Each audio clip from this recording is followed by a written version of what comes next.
Oke. Coba Bu Moli minta Sekar. Pilih nomor berapa yang Sekar yakin pasti benar. Nomor 2. 2, oke. Pernyataan yang tidak sesuai dengan paragraf 4, jawabannya? Kalau aku jawabannya C. Mengapa? Soalnya kalau di teks itu dibilangnya tikus yang tidak divaksinasi memiliki lebih banyak virus. Tapi kalau yang C itu tikus yang divaksinasi. Baik. Bagaimana cara Sekar bisa menemukan jawaban secepat itu dan benar? Aku baca pilihannya dulu, baru ke teksnya gitu. Oke, kemudian dicocokkan ya. Oke. Baik, tapi setidaknya itu benar. Tapi Sekar selesai 20 soal dalam 15 menit? Iya. Oke. Nah, kalau Bu Moli berbagi trik juga ya. Kalau kalian biasa membaca cepat seperti Sekar sih bagus ya. Nah, kalau kalian kepepet, nah dari sisi si pembuat soal, Bu Moli suka lihat kata-kata yang negasi, yang negatif. Misalnya di sini ada tidak. Nah, biasanya nanti di opsi itu akan dipositifkan. Biasanya ya. Jadi kalau ada indikator soalnya, calon mahasiswa bisa menemukan pernyataan yang sesuai atau tidak sesuai. Nah, biasanya kalau pembuat soal lihatnya ada yang sesuatu yang negasi atau negatif dipositifkan atau positif dinegatifkan. Biasanya seperti itu. Tapi dengan cara Sekar seperti tadi tidak salah. Artinya lebih baik kalian banyak juga dibiasakan untuk membaca cepat. Baik, terima kasih Sekar. Sekarang Bu Moli ingin tanya ke Zahra. Nomor berapa Neng yang yakin betul? Selesai 20 soal? Enggak, Bu. Oke. Berapa soal yang selesai? 11. Oke, baik. Nomor berapa yang yakin benar? Nomor 3. 3. Baik. Kita lihat soal nomor 3. Kesalahan penulisan kata imbuhan yang bercetak miring pada paragraf tersebut. Oke. Jawabannya? Yang C. Nah, kalau di sini kalimat satunya kata pertama membantu. Membantu betul salah? Betul. Menyetabilkan betul salah? Salah. Harusnya? Menstabilkan. Menstabilkan, karena kata dasarnya stabil ya. Kemudian kata yang ketiga mencantumkan, betul salah? Salah. Salah. Pakai G. Harusnya? Mencantumkan. Mencantumkan, betul atau salah ini? Betul. Betul, oke. Mengetahui, betul salah? Betul. Menyantumkan, betul salah? Salah. Nah, berarti yang salah? 2 dan 5. Oke, baik. Kita lihat 2 dan 5. Berarti jawabannya yang? Yang E. Nah, gitu. Ini hati-hati ya kalau ada nomor. Kadang-kadang kita konsepnya paham, tapi kita ceroboh ya, kurang cermat. Misalnya dilihat dari penomoran. Nah, Bu Moli sih mengingatkan yang hukum KTPS ini ya. Nah, ini hukum KTSP atau KTPS. Ini apabila ada prefiksme menghadapi kata dasar yang dimulai oleh fonem KTPS, pertama akan jadi luluh atau lebur atau hilang si KTPS-nya ini apabila fonem yang keduanya sama dengan vokal. Nah, kalau kata menyimpan, menolong, mengawal, memukul itu kan biasa ya. Nah, tapi kalian jangan juga nanti terjebak. Kalau tafsir gimana? Ya sama saja. Tafsir juga kan ini atau misalnya konsumsi sama saja, populer sama saja, publikasi sama saja. Nah, ada beberapa di antara kalian yang mengatakan asa enggak enaken Bu. Nah, masalahnya kan bukan enaken dan tidak enaken ya, tapi kita taat pada hukum KTPS ini. Nah, mengapa disebut hukum gitu ya? Karena itu kalau dilanggar ya jadi salah fatal gitu. Jadi di sini kalau publikasi mempublikasikan, memopulerkan, mengonsumsi, menyosialisasikan. menyurvei, ini kebayang ya, menyurvei dari kata survei, menyinergikan dari kata sinergi. Nah, di sini kekecualiannya ada 3 yang Bu Moli temukan ya. Jadi ada mengkaji, mempunyai, dan mengkilat. Kalau ini supaya tidak terjadi salah tafsir dengan mengaji. Mengaji maknanya terlampau spesifik, mengaji membaca Quran, mengkaji menelaah. Kalau setiap malam Bu Moli mengaji Quran dan mengajinya berarti ngaji terus. Tapi kalau mengaji dan mengkajinya, pertama membacakan, kedua mencoba menelaah maknanya. Kalau mempunyai, mengapa tidak mempunyai? Itu alasan pengucapan fonologis. Jadi tidak enak ya. Terlampau bunyi nasalnya atau bunyi sengonya terlalu kuat. Mempunyai. Nah kalau mengkilat, ini juga untuk menghindari salah tafsir ya. Karena kalau mengilat belum tentu orang paham bahwa kata dasarnya kilat. Nah yang tidak luluh, ini pasti sudah tahu ya, mentraktir, mengkritik, mengkristal, memproses, memproduksi, mentransfer, menstabilkan. Nah poin 1 dan poin 2 Bu Moli tidak ragu bahwa kalian sudah paham. Nah yang ketiga, ini hati-hati. Ini jebakan gitu ya. Kan logikanya kalau misalnya protes, memprotes kan tidak luluh. Tapi kalau pakai P lagi, maka si P di sini akan ini kalau pakai pem ya, pakai P, pakai awalan P, maka di sini si P-nya akan dibuang karena terlalu banyak bilabialnya. Ada up, ada ada up lagi. Jadi kalau ada 3 bilabial itu berarti cara pengucapannya bibir atas dan bibir bawah bersatu. Ada up, ada ada ab. Nah, maka di sini akan dibuang, dikorbankan. Yang dikorbankannya itu yang kata dasarnya. Bukan si nasalisasi dari P ini. Bukan dari prefiksnya, tapi dari si up pada kata dasar. Jadi yang betul pemrotes, pemroses atau pemrosesan, program, pemrogram. Nah, jadi pemrograman. Kalau ada misalnya produksi, pemproduksian, bukan pemproduksian. Jadi terlalu banyak bunyi ininya ya, bilabialnya. Maka dikorbankan yang ada pada kata dasar, walaupun kata keduanya atau fonem keduanya berupa konsonan. Nah ini juga kalian harus, ini kecermatan ya, kecermatan. Nah kalau misalnya ada memperhatikan atau memerhatikan, kalian jangan salah kaprah gitu ya, karena di sini P gitu. Padahal di sini sebenarnya kata dasarnya hati. Nah ini memper itu merupakan namanya simulfix ya kalau dalam istilah linguistik itu. Jadi ini gabungan imbuhan. Kan hati perhatikan,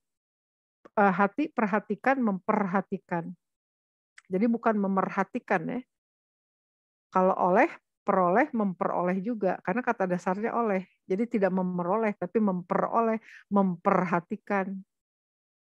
Nah, tapi kalau pengaruh, memengaruhi. Karena kata dasarnya bukan aruh, tapi pengaruh. Nah, kan kedengarannya agak ini ya, mirip gitu ya. Tapi kalian harus paham. Makanya di awal kan Bu Moli memperkenalkan dulu yang namanya morfem. Morfem bebas, morfem terikatnya.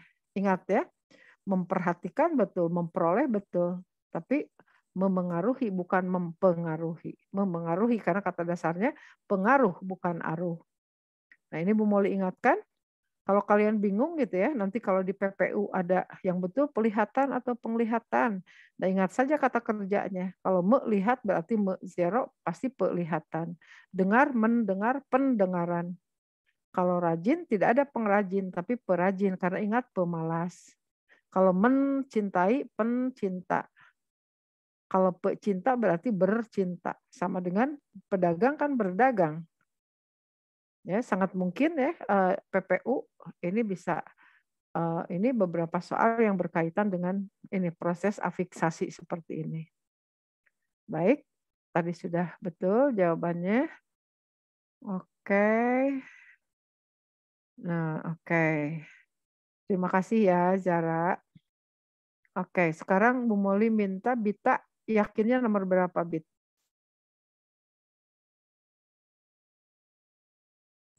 Bentar. Nomor 6. 6, oke. Cara penulisan yang benar yang mana? Yang C. Oke. Baik. Nah, pertama bahwa ini judul itu kan diawali oleh huruf kapital, kemudian kalau ada istilah asing atau misalnya di sini ada nama ilmiah itu pasti dimiringkan. Nah, di sini Bita sangat cermat karena ini kan sangat spesifik penulisan spesies itu kata yang keduanya tidak dengan huruf kapital. Kebayang gitu kalau bukan orang IPA mungkin terjebak di sini ya. Tapi untungnya di sini pakai titik gitu. Judul itu tidak pernah pakai titik. Ini sebenarnya baik hati betul nih yang membuat soal supaya tidak terjebak memilih yang ini ya. Pakailah titik gitu. Tapi yang paling betul adalah yang C. Oke, terima kasih Bita. Berikutnya, oke, Nisa nomor berapa yang yakin benar? 4 boleh. 4. Oke. Makna aditif? Aku E. Oke, mengapa? Karena kan add gitu. Bahasa Inggrisnya add kan, jadi tambah. Jadi yang E, tambah, menambah. Oke, baik, pintar. Nah, jadi itu cara cerdas ya. Kalau kalian menemukan kata gitu ya, terus sekalipun ini maknanya yang dicari makna gramatikal atau makna struktural atau makna kontekstual, setidaknya mesti logikanya jalan dulu nih. Kata apa nih yang paling dekat, betul aditif dari add gitu kan, di add ditambahkan. Nah, jadi di sini kan tidak mungkin yang menyebabkan sesuatu menjadi ada. Kayaknya ini filsafat banget gitu ya. Ini nggak mungkin lah kita pilih yang seperti ini. Kemudian bahan yang merupakan pembentuk bukan gitu. Aditif itu justru yang ditambahkan pada bahan dasar, misalnya makanan nih. Kemudian ditambahkan aditif. Nah, kalau kita lihat ke konteks gitu ya. Nah, bahan aditif dan pengawet untuk makanan diketahui menyebabkan penderita lebih sulit melawan penyakit flu. Nah, bahan yang biasa digunakan untuk menstabilkan berarti di sini tambahan ya, bahan yang ditambahkan di add gitu kan, ditambahkan. Nah, kemudian di sini kalau ada if berarti sifat bahan yang ini yang bersifat ditambahkan. Nah, maka di sini tadi Nisa pintar, jadi memilihnya yang E. Mengapa bukan yang D? Nah, kalau yang D, kalian akan kejebak karena tadi bahan aditif dan pengawet. Nah, di sini pengawetnya disebutkan lagi. Kan nggak mungkin bahan pengawet dan pengawet gitu kan. Oke, baik. Terima kasih Nisa, pintar. Berikutnya, oke. Bu Molly minta Shannon, nomor berapa yang yakin?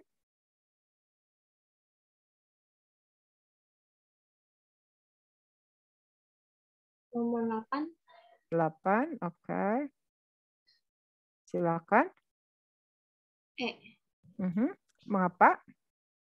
Karena ketujuh, bukan ketujuh, bukan menuju. Jadi harusnya digabung ke-nya. Harusnya digabung. Boleh nggak yang seperti ini? Boleh juga. Boleh juga. Boleh nggak yang seperti di bawah ini, Romawi? Iya, boleh. Boleh juga. Jadi yang ini boleh, yang ini boleh, yang ini boleh, yang ini tidak boleh. Oke? Karena kalau ke-7 menuju 7. Oke, baik, pintar sekali. Nah, oke, berarti di sini kalian bisa mengambil hikmah dari opsi yang tidak dipilih. Tentu saja diabetes harus diawali oleh huruf kapital karena di sini sebagai kata pertama nih kan. Kata pertama awal kalimat. Ya, pastilah gitu kan. Nah, ini kalau kalian tidak teliti gitu ya, disangkanya diabetes secara umum gitu. Kalau diabetes secara umum tentunya tidak ada kaitan harus ditulis dengan huruf kapital ya, sekalipun nama jenis penyakit gitu ya. Nah, ini Lembaga Ilmu Pengetahuan Indonesia tidak usah dengan LIPI, pakai LIPI itu kecuali kalau si lembaga ini berulang-ulang dituliskan supaya menghemat gitu ya. Jadi cukup LIPI. Tapi kalau sebagai pertama gitu ya, kata pertama yang dituliskan, nah berarti di sini harus jelas dulu gitu kan. Tidak semua orang mengerti bahwa LIPI itu Lembaga Ilmu Pengetahuan Indonesia. Berarti ini tidak ya. Oke. Kalau ini jelas, kalian bisa ngambil hikmah gitu ya. Jadi kalau nolnya terlalu banyak, cukup ditulis dengan juta saja, miliar saja, triliun saja. Gitu. Oke. Nah kemudian mengapa tidak memilih yang D? Kalau dalam Poebi itu pakainya koma, bukan titik. Berarti ini juga bukan. Baik, Shannon. Pintar, terima kasih. Baik, sekarang kembali. Oh, ada Johannes. Oke, Johannes. Coba menurut Johannes soal nomor berapa yang mudah? Tadi berhasil menyelesaikan berapa soal dari 20 soal, Jo? 19. Wah, good. Oke, silakan yang yakin nomor berapa? 16. Oke, kita lihat. Ya, silakan. Yang B. Tidak baku karena harusnya Nggak pakai H, jadi utang aja. Nah, pintar. Baik. Nah, kurang lebih seperti ini ya. Jadi kalau misalnya kalian ragu ya, kalian harus banyak berlatih untuk yang kata-kata seperti ini. Nah, kalau kalian ragu, lihat aja di KBBI. Nanti kalau di KBBI ada yang seperti ini. Misalnya Bu Moli masukkan hutang ya. Ini tidak ada, tapi masukkan utang ada keluar kayak ini. Kemudian di sini ada petunjuk bentuk tidak bakunya adalah hutang. Nah, tapi kalau dalam keseharian betapa sering kita mengatakan orang hutang gitu, hutang pihutang, padahal harusnya utang piutang. Kamu punya utang berapa? Misalnya saya tidak pernah punya utang karena saya tidak pernah berutang, bukan berhutang ya. Oke, pintar Jo, terima kasih. Baik, sekarang siapa yang belum? Coba. Oke, Amira. Amira sanggup nomor berapa menurut Amira?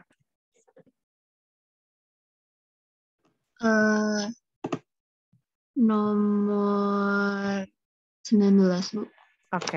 Amira berhasil menyelesaikan berapa soal? 11, kalau nggak salah tadi, Bu. 11. Oke, tidak apa-apa. Baik. 19 menurut Amira? Yang B bukan, Bu. Oke. Dipisah mengapa? Karena D-nya merupakan preposisi. Oke. Jadi kalau di ini, di itu akan ada dua fungsi. Fungsinya bisa sebagai preposisi. Preposisi itu apa? Kata depan ya. Kata depan. Dan di itu bisa juga sebagai apa satu lagi? Prefix ya. Sebagai prefix. Prefix itu berarti awalan. Nih. Jadi bisa sebagai preposisi, bisa sebagai prefix. Nah, cara membedakannya kalau sebagai preposisi, sebagai kata depan, nah pasti dia ini pakai rumus dikedari. Kalau sebagai prefix ini tidak ada masalah. Kalau sebagai prefix pasti cara penulisannya disatukan, dirangkaikan. Nih, tidak dipisah ya, dirangkaikan, tidak dipisah. Ini kalau sebagai prefix. Tapi kalau sebagai preposisi, maka kalian ingat yang rumus dikedari. Maksudnya adalah ada di, kemudian ada ke, kemudian ada dari. Nah, uji dengan ini. Misalnya, ketika kalian menemukan kata sana misalnya. Ya, di sini ada sana. Kan bisa di sana, ke sana, dari sana. Maka ini pasti akan menulis di sana, pasti di sana. Pasti ke sana.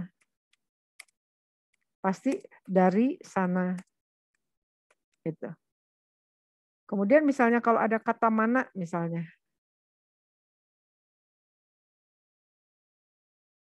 Misalnya ada kata mana.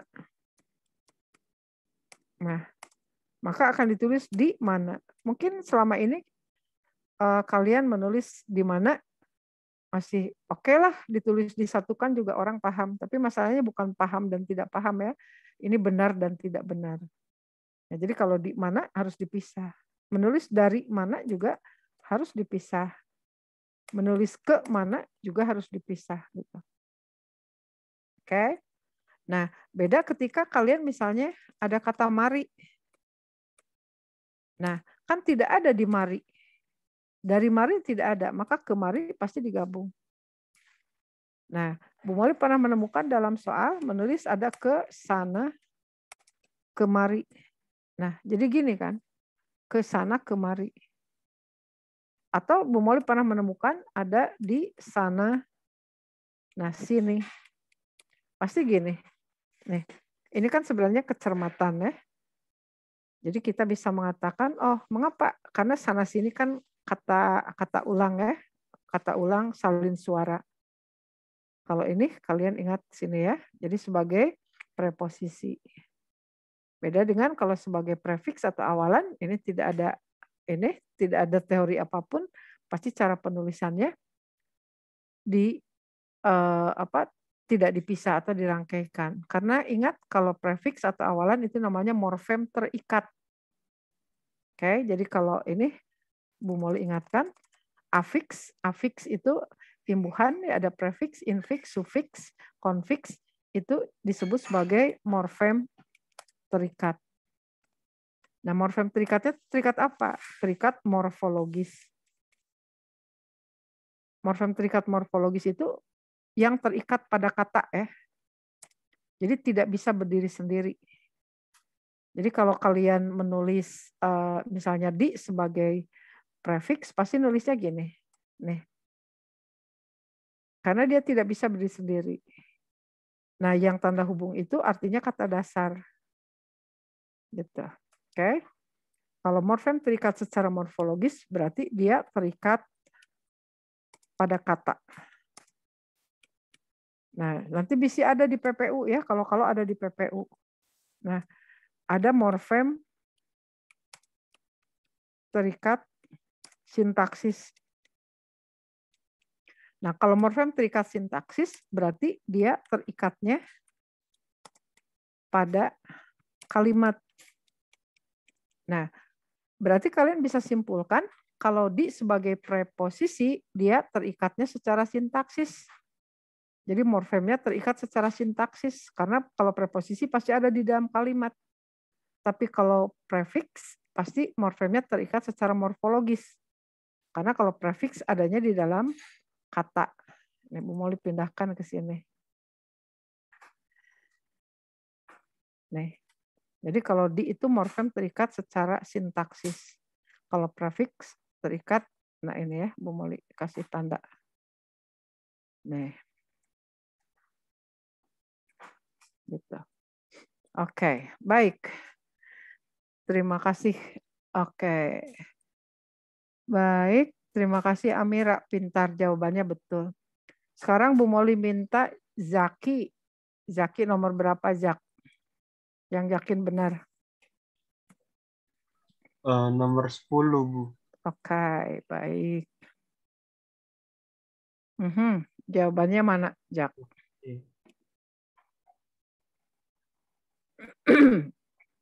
Yang?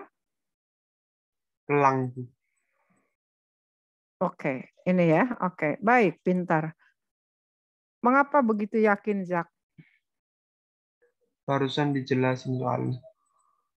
Dijelas, oke, baik, pintar sekali. Oh, pintar. Pintar. Oke, kamu penyimak yang baik, betul. Nah, Bu Molly sampai ini takutnya kalau takut untuk diri sendiri itu nggak apa-apa, tapi kalau takut mengajarkan sesuatu yang kalian percaya ke Bu Molly, kemudian Bu Molly mengajarkan yang salah, itu ketakutan yang sangat besar. Makanya Bu Molly juga belajar lagi. Nah, sampai menemukan kalau yakni itu adalah konjungsi penegas atau intensifikasi. Nah, ini perlu kalian ketahui ya. Bu Molly juga baru tahu gitu kan. Ini istilahnya konjungsi intensifikasi. Bisa nanti ada di PPU. Nah, intensifikasi berarti selain yakni ada yaitu, ada umpama, ada misalnya, ada ringkasnya, ada akhirnya. Nah, itu ternyata konjungsi ya. Konjungsinya konjungsi penegas atau intensifikasi. Baik, pinter Zaki, terima kasih. Berikutnya Bu Molly minta Aldi. Aldi nomor berapa? Nuhun. Nomor 5, Bu. Oke.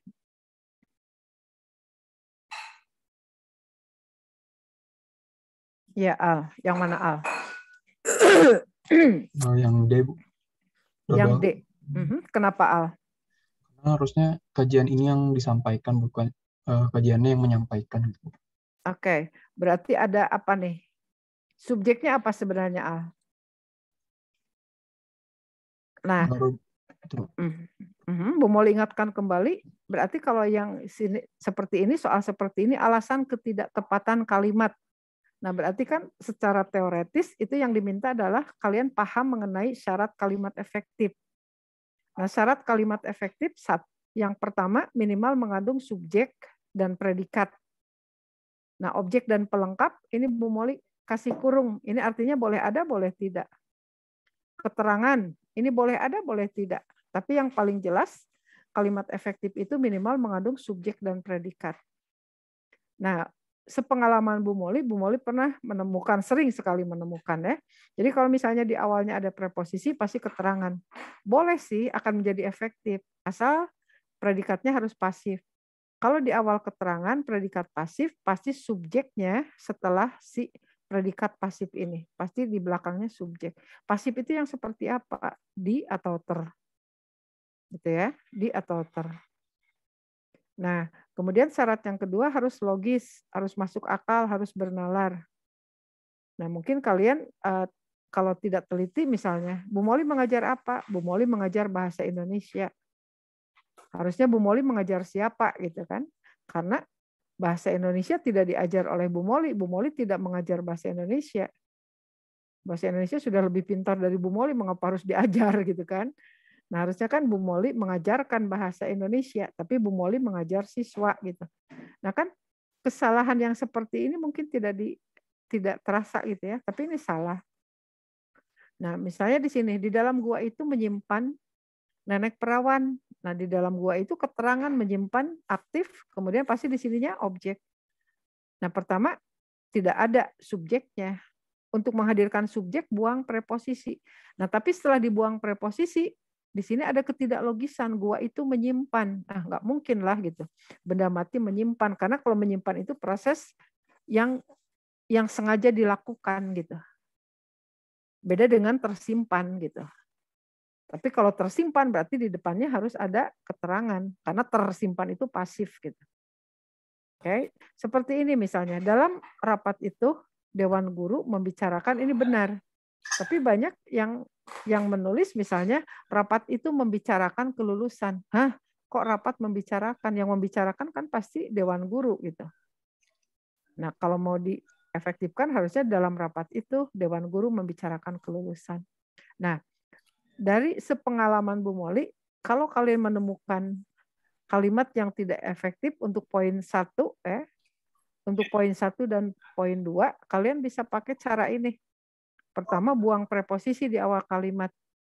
Karena sangat mungkin nanti pertanyaannya itu kalian akan menganalisis kalimat yang tidak efektif harus diefektifkan dengan cara gitu kan, suka ada ya jenis-jenis soal seperti itu. Maka kalian pakai cara ini aja. Buang preposisi di awal kalimat. Nah, kemudian jika hasilnya tidak logis, pasifkan predikat dari bentuk me menjadi di atau ter. Kemudian yang ketiga, harus hemat. Hemat itu tidak pleonastis. Pleonastis itu apa? Menjelaskan sesuatu yang sudah jelas, sehingga kesannya mubazir.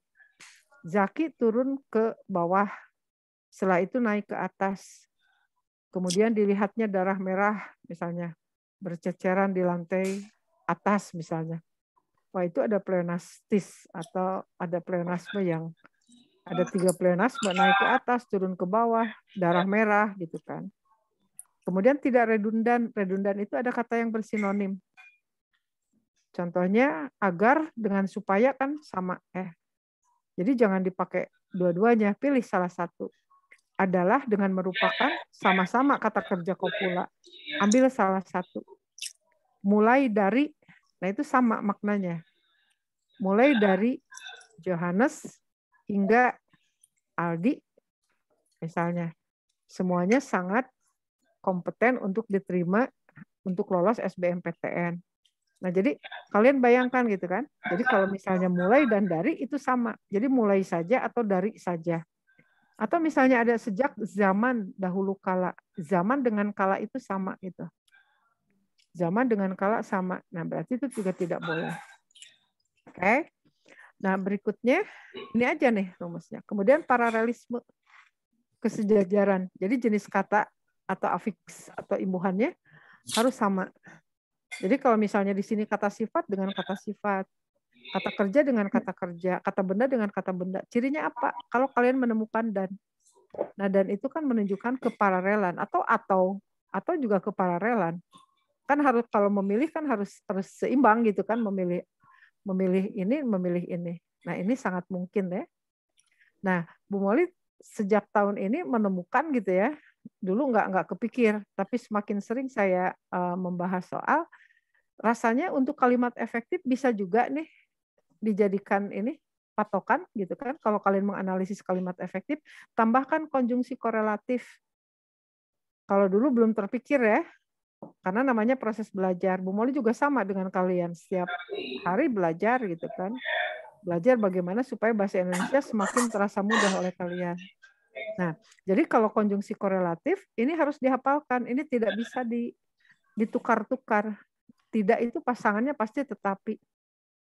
Bu Molly tidak kaya tetapi bahagia. Tidak bisa Bu Molly tidak kaya melainkan bahagia.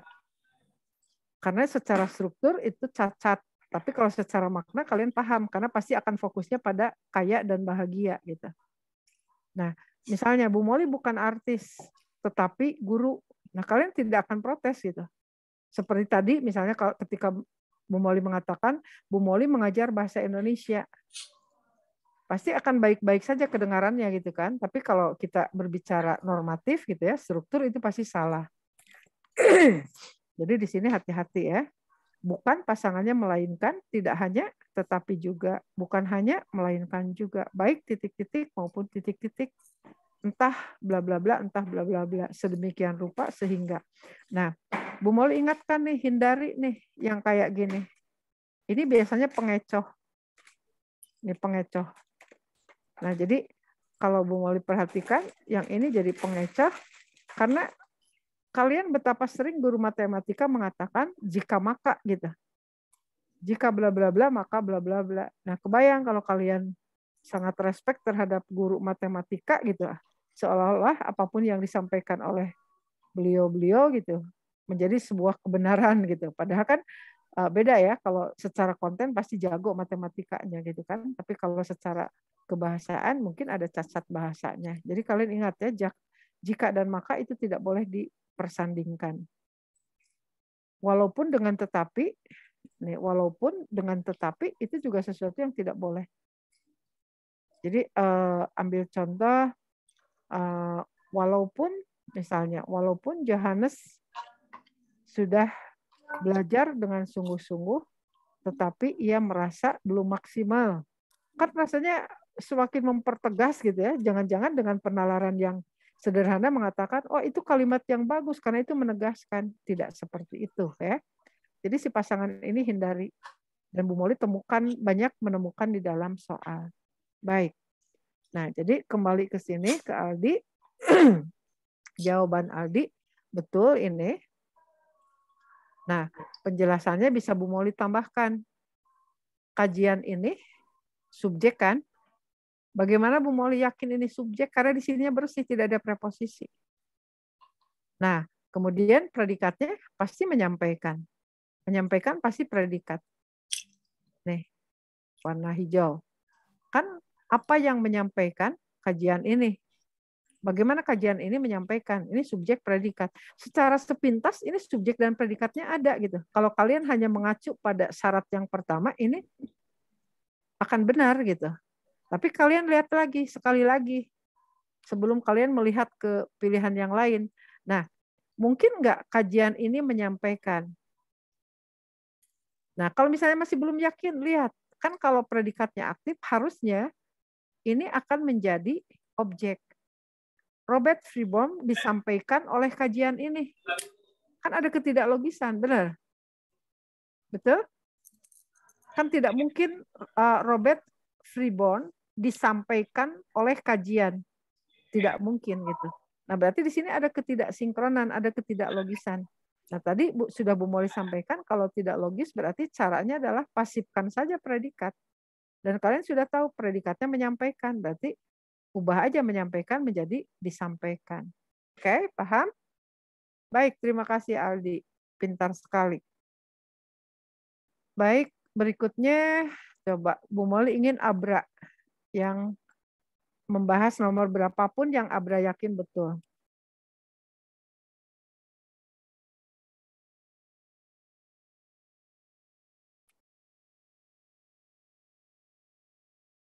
Nomor berapa? Abranya ada? Halo Abra. Abra nggak ada ya? Eca deh, ya. Eca nomor berapa, Cak? Nomor 9, Bu.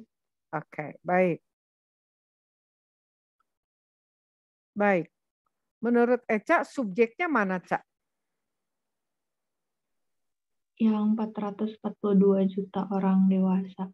Oke, jawaban Eca benar. Tapi Bu Molly minta penjelasan dari Eca mengapa Eca bisa memilih jawaban ini dengan benar. Caranya gimana? Soalnya sebelumnya itu ada diperkirakan itu predikat pasif, jadi habis itu pasti subjek. Oke, ini predikat. Mengapa Eca yakin ini predikat? Soalnya ada kata di. Predikat itu kalau tidak di apa saja? Diterme. Me, satu lagi. Kalau aktif di samping me ada satu lagi. Ber, ya, ber. Ya, jadi kalau ada me, ber, di, ter, itu kita indikasikan bahwa itu adalah predikat. Asal jangan diawali yang saja. Kalau ada yang mah udah hancur, pasti dia akan menjadi frasa. Yang diperkirakan dengan diperkirakan itu akan berbeda jauh ya. Baik. Nah, Eca pintar ya. Jadi lihat dulu predikat. Nah, kalau predikat sudah ditemukan, kan kalian akan bertanya, apa atau siapa ya? Siapa yang diperkirakan? Atau apa yang diperkirakan? Nah, pasti jawabannya ini. Gitu. Nah, berarti di sini subjek. Oke.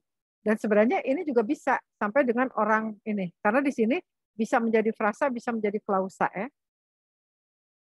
Nah, karena mengapa misalnya ini kan sebenarnya kalau kita kritisi lagi, harusnya kalau misalnya beranggapan bahwa subjeknya sampai sini, hidup itu jadi predikat. Ini bisa jadi keterangan. Tapi predikatnya ternyata yang ini. Maka kita harus tahu bahwa ini subjeknya itu keseluruhan. Tapi kalau diciutkan lagi, berarti cukup dengan 442 juta orang. Oke, pinter Eca. Nah, kalian lihat kalau di sini ada merujuk. Nah, sampai dengan koma, itu yakin pasti ini keterangan. Jadi cara cepatnya kalau kalian di sini menemukan satu kata yang tidak memiliki makna leksikal, oke, merujuk gitu ya. Ini hanya kata bantu saja. Nah, pasti di sini kalian lihat sampai koma pasti ini keterangan. Nah, artinya di sini kalian pasti tidak akan memilih yang ini karena ini pasti keterangan. Ini itu bukan subjek saja, tapi ini predikat dan subjek. Kalimat inversi pasti bukan. Ini lebih gampang lagi. Ketika kalian menemukan di sini ada preposisi, ini pasti keterangan gitu. Ingat ya, kalau ada preposisi pasti keterangan. Ada konjungsi pasti keterangan. Ini diperkirakan hidup, ini kayaknya korup gitu. Diperkirakan tapi hidupnya kan ada di tengah-tengah gitu. Ini jelas salah. Gitu. Baik, terima kasih Eca. Pintar sekali. Berikutnya, Abra ada. Bra, Bu Molly ingin dengar suara Abra. Ya, Abra yakin nomor berapa, Bra? Ini nomor 10 kali, Bu. Nomor berapa, Bra? Nomor 10, Bu. 10, oke. Baik. 10? sudah. Sudah. Oh, Yang lain. 12 udah, Bu.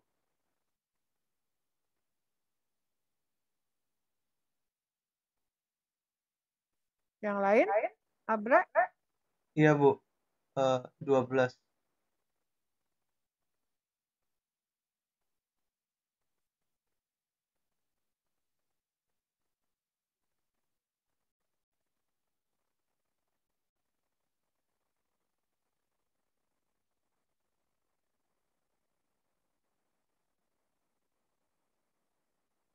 Coba. Oke, kalau Abra belum siap, Cimoy, nomor berapa? Nomor 13, Bu.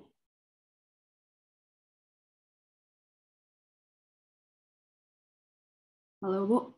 Moira yakin nomor berapa yang tidak akan salah? Nomor 13, Bu.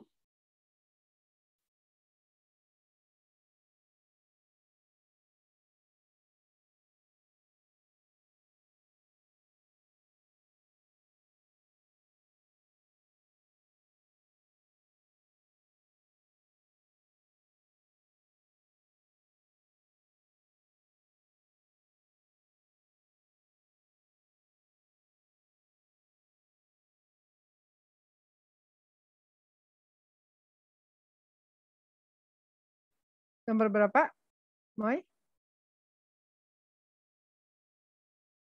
Halo, Bu. Suara Moira nggak kedengaran ya?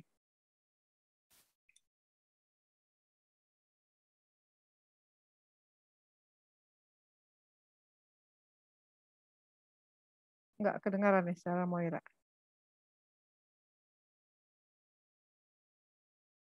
Ya, baik. Bu Moli tidak bisa mendengar suara Moira ya. Itu masih di mute ya.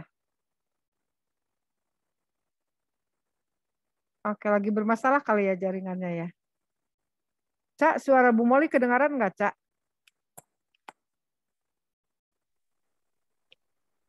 Halo Ibu. Kedengaran nggak, Cak? Kedengaran? Kenapa? Suara Bu Moli kedengaran? Aldi? Halo Aldi, suara Bu Moli Bu. kedengaran? Kedengaran, Bu. Oke, tapi Bu Moli tidak bisa mendengar suara kalian ya. Kenapa ya? Oke. Baik, kalau begitu, oke, sekarang strateginya diubah ya, karena Bu Moli tidak bisa mendengar suara kalian nih. Lagi hujan besar juga di sini. Baik, kalau begitu Bu Moli akan sapu bersih ya, soal-soal yang belum terbahas. Nah, Bu Moli akan mulai dari yang ini dulu deh. Ini. Nih. Tadi sudah dijawab satu, yang betul adalah utang bukan hutang. Nah, ketika kalian akan menulis negara Indonesia, oke. Ntar Bu Moli. Oh, Bu Moli yang nge-mute ya? Gitu? Sorry. Ntar. Enggak deh, Bu Moli enggak nge-mute. Oke, tapi suara Bu Moli kedengaran enggak? Coba, oke, jempol kalian kedengaran ya. Oke, enggak apa-apa kalau begitu. Yang penting suara Bu Moli kedengaran oleh kalian ya. Baik, walaupun suara kalian tidak terdengar oleh Bu Moli. Baik. Oke, anak-anakku. Jadi Bu Moli sampai ke ini, yang soal-soal yang sisa ini. Baik, Bu Moli akan bahas kayak gini. Ketika kalian ada soal yang seperti ini, sudah Bu Moli pindahkan ke sini. Nulis negara Indonesia, ini sudah betul ya, negaranya tidak usah kapital. Nah, bisa kita lihat di sini, utang. Nah, bagaimana kita yakin ini tidak usah kapital? Kalau tidak usah kapital, dibuang pun tidak akan berpengaruh. Utang Indonesia artinya utang negara Indonesia, gitu kan? Seperti halnya kalau misalnya Bu Moli mengatakan sekarang Rabu tidak pakai hari, tidak apa-apa gitu. Justru pakai hari itu menjadi sesuatu yang bersifat berlebihan gitu kan, tidak hemat. Nah, kalau misalnya sekarang Februari, maka ketika kalian menulis bulan pasti B-nya tidak kapital. Nah, demikian juga ini. Nah, Karena kita bisa langsung mengatakan utang Indonesia. Jadi negaranya tidak usah kapital. Jadi yang betul adalah yang A ini. Oke. Berikutnya yang ini nih. Menulis triliun sudah betul. Nah, ini diperbolehkan di dalam PUEBI karena kalau kalian pakai nol, nolnya terlalu banyak gitu. Maka caranya adalah boleh pakai triliun. Nah, Bu Moli ingatkan cara penulisan yang betul. Miliar, bukan miliar ya. Nah, ada triliun, ada miliar. Jadi ini nulisnya sudah betul. Kemudian 3 digit dihitung dari belakang itu pakai titik betul. Nah, tapi di sini ada kesalahan. Jadi kalau di sini ada rupiah, kemudian langsung ke angka, ini tidak boleh ada spasi. Berarti ini tidak baku.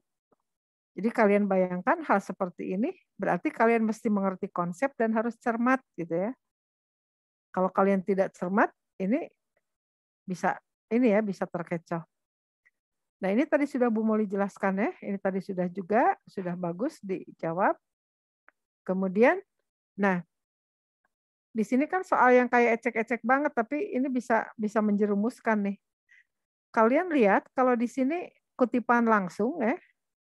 Nih, kutipan langsung, ini harusnya haknya, karena ini hak salah, U-nya harusnya kapital.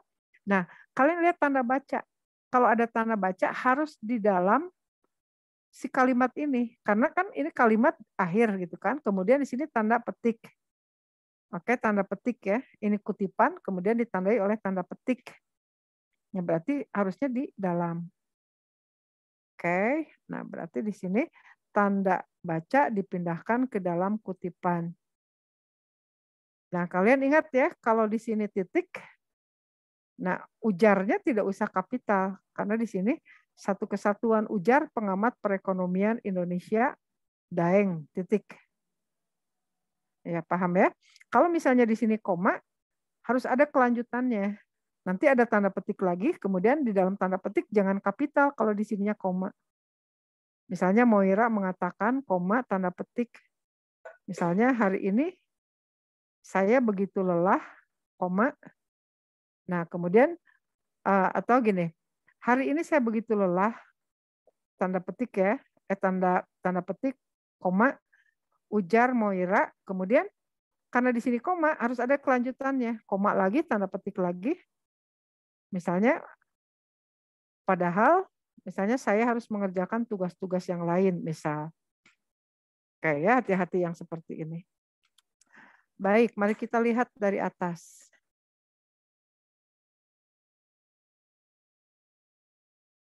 Nah, untuk menentukan judul, paling ideal sih membaca secara keseluruhan. Tapi kalau kalian kepepet, Bu Moli punya trik. Kalau untuk mencari judul, kalian cari subjek pada gagasan utama. Nah, kalian ingat ya, ada gagasan utama. Gagasan utama itu pasti ada di dalam paragraf. Nah, kemudian kalian cari subjeknya. Nah, ini kan gagasan utamanya ini nih. Nih, ini subjek. Maaf, ini gagasan utama. Nah, mengapa? Karena di sini kalimat terakhirnya polos, tidak ada konjungsi antar kalimat yang mengatakan jadi dengan demikian oleh karena itu. Nah, kalian temukan subjeknya. Berarti di sini bahan aditif dan pengawet untuk makanan. Ini subjeknya seperti ini. Nih. Nah, kalau kita kerucutkan lagi, kan kalau misalnya ini akan terlalu panjang. Jadi subjeknya itu sebenarnya bahan aditif dan pengawet itu sudah cukup gitu. Nih, Bu Moli kasih warna lain nih. Nah, jadi intinya ini, bahan aditif dan pengawet. Nah, karena di sini coba lihat, di sini ditulis lagi pada gagasan utama paragraf kedua. Oke, kemudian di sini juga terus aja disebutkan. Nah, maka di sini kalau mengapa kita tidak bisa memilih yang A? Yang A itu kayaknya terlalu panjang gitu. Dan sebenarnya bukan tidak terus-menerus mengatakan flu gitu. Nah, jadi di sini nggak akan kita pilih. Kan judul itu harus sesuatu yang bisa menggambarkan isi kayak showroomnya toko lah gitu. Nah, penggunaan bahan aditif terhadap flu, ini logikanya juga aneh gitu. Masa bahan aditif sengaja ditambahkan terhadap flu gitu kan. Ini juga logikanya udah aneh. Pemicu kerentanan terhadap flu, ini juga masalahnya bukan flu sebenarnya, tapi yang dibicarakan adalah aditif. Nah, antara D dan E, kalian hati-hati dengan kata dan. Kalau dan itu kan berarti kesetaraan ya. Kalau frasa itu endosentrisnya koordinatif. Jadi kalau ada dan, ini dua-duanya kuat. Kalian beda dengan kalau misalnya penggunaan bahan aditif atau pengawet. Bisa saja pengawetnya dibuang, tapi kalau penggunaan bahan aditif dan pengawet, maka dua-duanya harus dipakai. Nah, maka ini jawaban yang benar gitu. Oke. Ini tadi sudah dijelaskan dengan sangat baik oleh Sekar ya. Oke. Ini sudah. Ini sudah. Nah, oke. Nah, ini ya, Bu Molly ingin sampaikan. Kalau kalian menemukan seperti ini, kalimat yang tepat untuk mengisi bagian rumpang pada kalimat kedua pada paragraf 1. Nah, ini ya, ini trik dulu deh. Karena yang diminta kalimat 2, oke, kalimat 2, ada kalimat selanjutnya, maka kalian jangan pernah memilih yang dengan demikian. Karena kalau dengan demikian itu merupakan simpulan gitu kan. Simpulan yang biasanya ada di akhir paragraf. Oke. Kemudian kalian juga jangan pernah memilih yang ada karena atau tetapi. Mengapa? Karena kalau di sini ada karena, ini pasti bukan kalimat, tapi dia hanya merupakan klausa bawahan saja. Karena penyakit ini dapat dicegah dengan hidup sehat, nah pasti jawab membacanya juga begitu. Penyakit ini dapat dicegah dengan hidup sehat. Itu kalimat. Tapi karena penyakit ini dapat dicegah dengan hidup sehat, itu keterangan saja. Keterangan yang membentuk klausa bawahan. Jadi jangan pernah memilih yang seperti ini. Nah, apalagi ini. Tetapi itu konjungsi yang tidak mungkin kalian simpan di awal. Karena namanya konjungsi antar kalimat. Oke? Jadi ini juga kalian eliminasi. Nah, ini trik ya. Ketika kalian di sini menemukan tetapi, di sini menemukan namun, sebenarnya ini sudah kalian arahkan nih. Satu di antara dua ini pasti yang benar. Oke? Karena ini sudah tidak mungkin, pasti yang ini yang benar. Nah, untuk meyakinkan, jangan-jangan misalnya ceroboh. Tinggal lihat aja, padahal dengan namun. Nah, kalian lihat di sini. Diabetes menjadi salah satu penyakit tidak menular yang menjadi ancaman serius bagi kesehatan global. Bla bla bla. Terbaru Lembaga Ilmu Pengetahuan Indonesia meneliti khasiat dari kedondong hutan yang dapat mencegah diabetes. Oke. Berarti di sini yang diminta adalah konsesif. Tidak, kalau padahal itu kan seperti mempertentangkan tapi kayak ini gitu kan, kayak lebih pada menegaskannya. Tapi di sini sebenarnya ada hal seperti ini. Berarti di sini yang diminta adalah namun, penyakit ini dapat dicegah dengan hidup sehat. Nah, seperti apa? Nah, artinya di sini kembali ke alam nih, ke kedondong hutan menular yang menjadi ancaman serius bagi kesehatan global. Namun penyakit ini dapat dicegah dengan hidup sehat. Kalau padahal mah kayaknya beda ya, makna namun dengan padahal. Padahal ada seperti ini, misalnya ada sesuatu kesalahan padahal, kalau padahal itu nanti seharusnya bla bla bla gitu. Oke? Nah, berikutnya,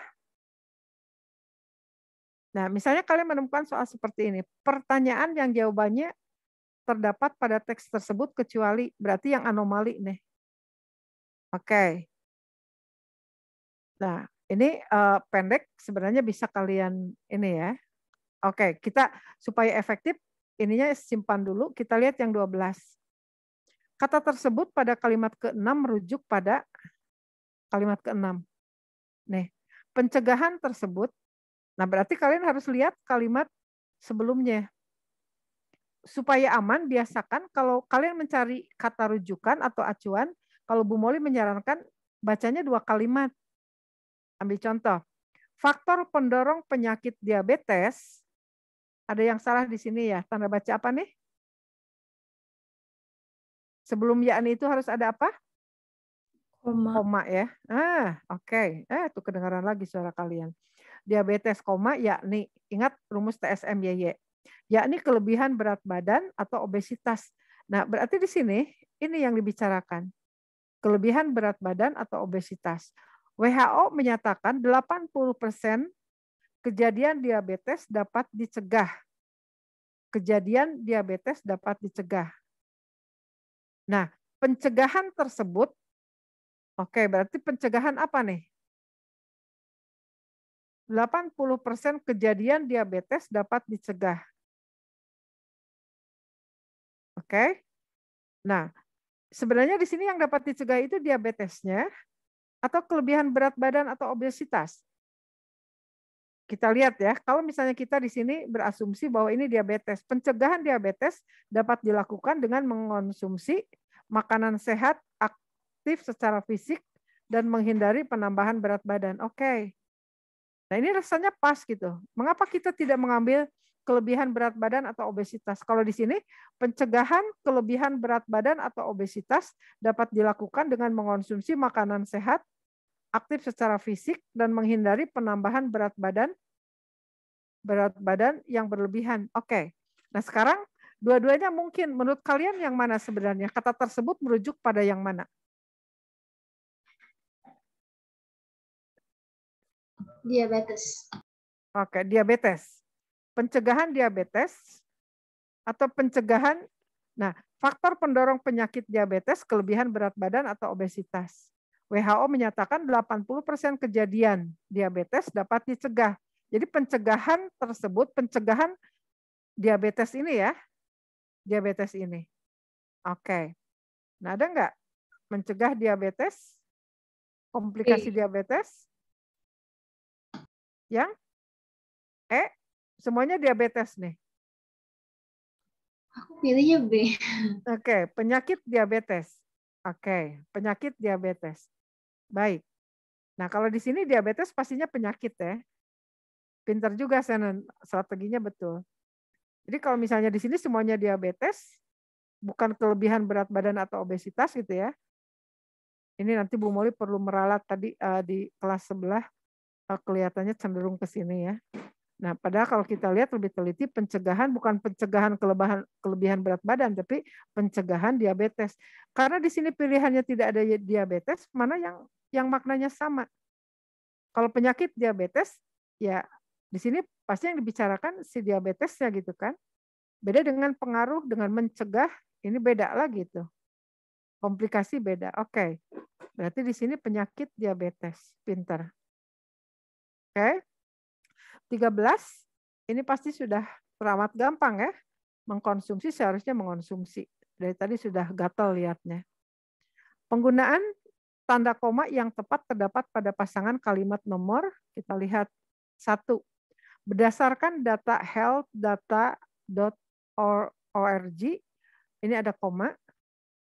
Tidak apa-apa ya, karena di sini ada berdasarkan. Oke.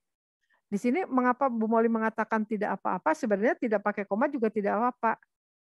Kalau di sini keterangannya keterangan biasa, boleh pakai koma, boleh tidak. Tapi kalau di sininya konjungsi, yang membentuk klausa bawahan, mutlak harus ada tanda koma. Beda ya? Ingat ya, kalau keterangan itu ada dua. Kalau keterangan biasa, boleh pakai, boleh tidak koma. Tapi kalau misalnya konjungsi, harus ada koma. Kalau ini kan berdasarkan, pakai koma bagus, nggak pakai koma juga tidak apa-apa. Tapi ini ada koma di sini tidak apa-apa. Oke, berarti 1 baik-baik saja. Kita lihat 2. Pada 2007. Nah, ini kan diabetes itu subjeknya ya. Nah, antara subjek dan predikat tidak boleh ada koma. Harusnya kalau ada komanya dipindahkan setelah 2007. Oke? Berarti yang 2-nya salah. Tidak kita pilih. Bagaimana dengan 3? Adapun komplikasi dari diabetes, nih, oke, menyebabkan serangan jantung, stroke, kebutaan, gagal ginjal, dan amputasi kaki. Baik-baik saja kan 3. Tadi 1 baik-baik saja, 3 baik-baik saja, gitu kan? 4 tadi sudah Bu Moli ini ya, yang yakninya itu nggak baik-baik saja. WHO menyatakan, nah di sini ada koma itu. Ini juga tidak ya, tidak boleh. Pencegahan tersebut dapat dilakukan dengan mengonsumsi makanan sehat, aktif secara fisik, dan menghindari penambahan berat badan yang berlebihan. Oke? Nah, berarti di sini tadi sudah kita tahu penggunaan tanda koma yang tepat terdapat pada pasangan 1 dan 3 sudah tepat. Oke, tapi untuk ketelitian nanti kalian baca-baca lagi soal ini, barangkali ada yang lebih ini lagi ya. Bu, kalau misalnya yakni kayak yang tadi itu berat badan bisa diabaikan saja nggak? Karena kan yakni berarti kasih contoh ya. Ya sih. Itu mempertajam atau kasih contoh? Yakni itu kan tadi penegas ya. Iya. Yakni itu yang berarti tapi, di sini. Kalau misalnya ada yakni lebih kuat penyakit diabetesnya atau contohnya yang dipertajam itu? Aku jadi bingung juga. Oke. Baik. Ada yang bisa memberikan jawaban? Ulangi ya. Faktor pendorong penyakit diabetes yakni kelebihan berat badan atau obesitas. WHO menyatakan 80% kejadian diabetes dapat dicegah. Pencegahan tersebut, nah pencegahannya pencegahan terhadap apa? Terhadap kejadian diabetes. Bukan kejadian kelebihan berat badan. Mengapa? Karena di sini diulang lagi. Sekarang logikanya nih ya. Kalau di sini pencegahan kelebihan berat badan dapat dilakukan dengan mengonsumsi makanan sehat. Masih masuk akal ya? Aktif secara fisik, menghindari penambahan berat badan yang berlebihan. Bingung juga ya benar. Oke. Siapa yang bisa memberikan solusi? Penyakit diabetes, pencegahan penyakit diabetes, atau pencegahan kelebihan berat badan atau obesitas?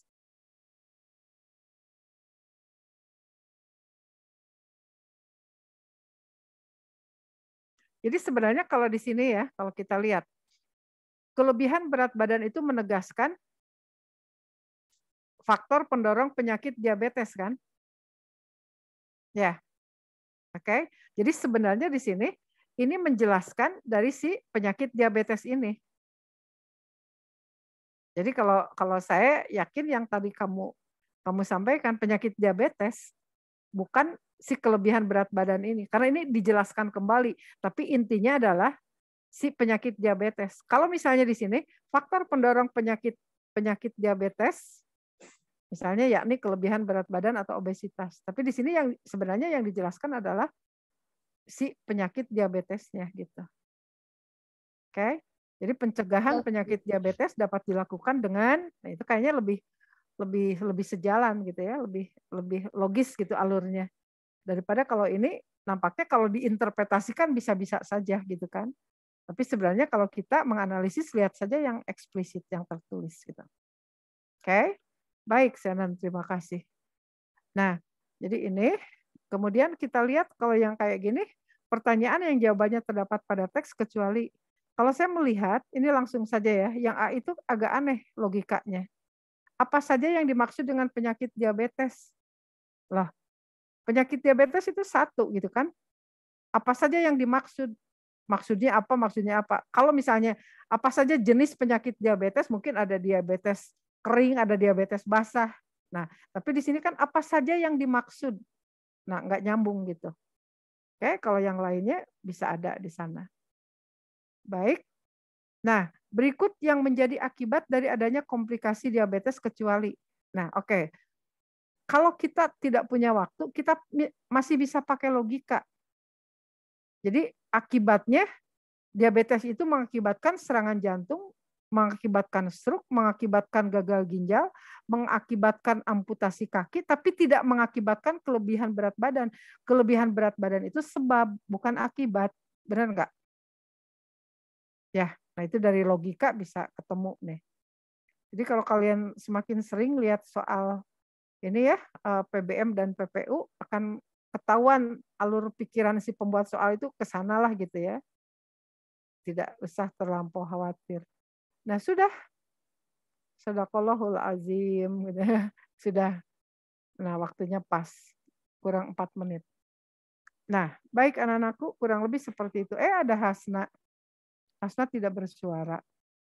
Nah, jadi sekali lagi kalian harus mencoba dulu, akan terasa konfliknya ya.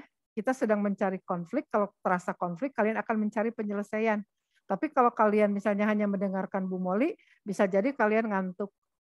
Atau positifnya kalian mengerti saat itu, tapi barangkali nanti akan cepat lupa. Karena begitu banyak hal-hal yang harus kalian ini dulu kuasai juga. Yang TKA itu kan menguras energi kalian lebih besar gitu kan. Nah, jadi caranya setiap kita bertemu pemanasan dulu 20 soal, kalian sanggup 15 menit sanggup berapa soal. Nah, sekarang tinggal kalian lihat pekerjaan kalian sudah berapa banyak yang betul. Bu Moli tanya, Sekar berapa yang betul dari 20? Salah 3 deh kalau nggak salah. Salah 3, udah lumayan tuh ya. Bita, betul berapa? Belum dihitung. Oke. Shannon, betul berapa? Aku salah 4, Salah tapi dari 14. Oke, baik. Nah, nanti kan berarti kamu terlalu teliti ya, terlalu teliti. Jadi artinya betul sih betul, tapi waktu ingat ya kalau mengerjakan UTBK itu waktu menjadi sesuatu yang sangat berharga. Jadi kan kalian akan menghitung kuantitas dulu deh gitu ya. Maka caranya adalah kalian jangan terjebak oleh soal-soal yang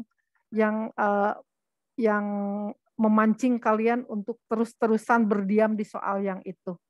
Padahal barangkali mungkin ada soal yang sebenarnya gampang yang bisa kalian kerjakan terlebih dahulu. Oke, anak-anakku, terima kasih sudah belajar dengan sungguh-sungguh. Bu Moli jadi sangat tersanjung ya kalau kalian belajarnya sungguh-sungguh, dan mudah-mudahan apa yang kita pelajari itu akan menjadi sesuatu yang bermanfaat ya untuk kalian semua, sehingga nanti lihat soal itu akan semudah Bu Moli melihat soal. Dan pastinya kalian lebih cermat dari Bu Moli. Bu Moli akui ya. Kadang-kadang Bu Moli stereotip gitu. Karena melihat sesuatu yang terus-menerus kadang-kadang tidak secermat kalian. Oke, karena secara intelektual juga Bu Moli yakin kalian lebih pintar dari Bu Moli. Otak kalian itu lagi sedang cerdas-cerdasnya.